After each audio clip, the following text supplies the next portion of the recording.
Welcome back to the story of liberty.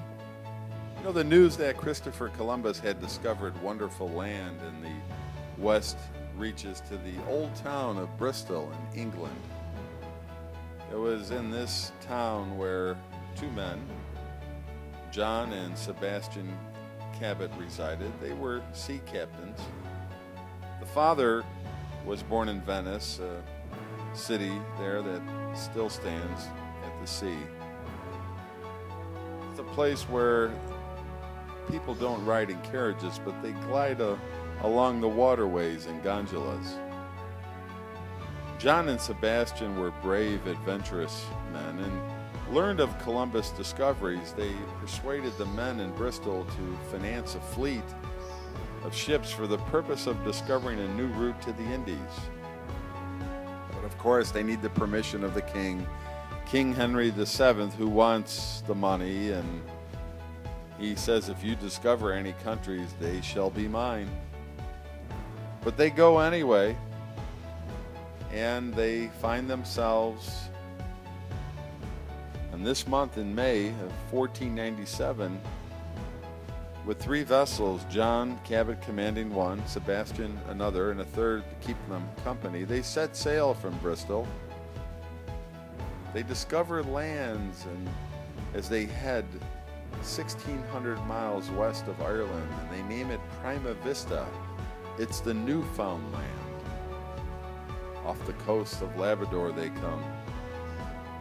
And they make their way southward toward Cape Cod, and then turning westward, they skirt the shores of Long Island, the coast of New Jersey, the low beaches of Delaware and Virginia.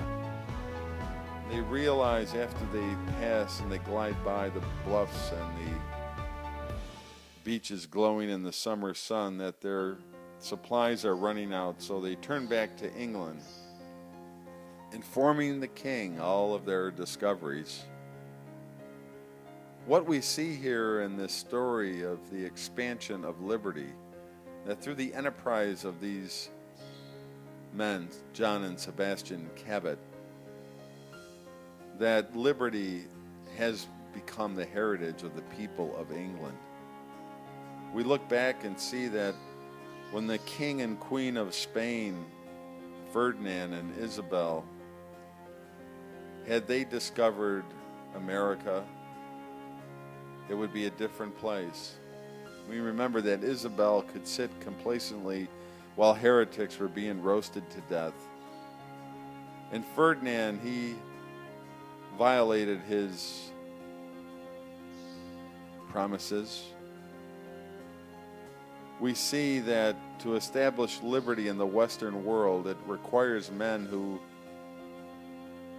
like John Lakeland, compelled to sign the Magna Carta. Men such as John Wycliffe, who dared to brave the Pope's authority. Men as Godfrey Chaucer, who dared to ridicule those against the faith.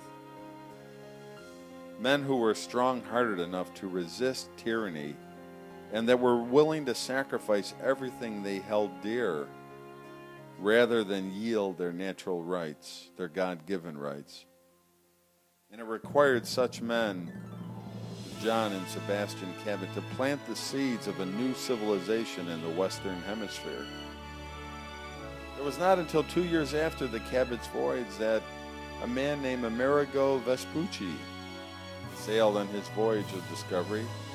And although the continent of America bears his name, he was not the first to discover it.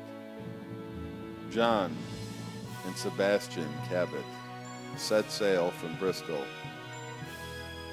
Their little vessels landed at Newfoundland, and they dropped anchors at that bay, which is called St. John's.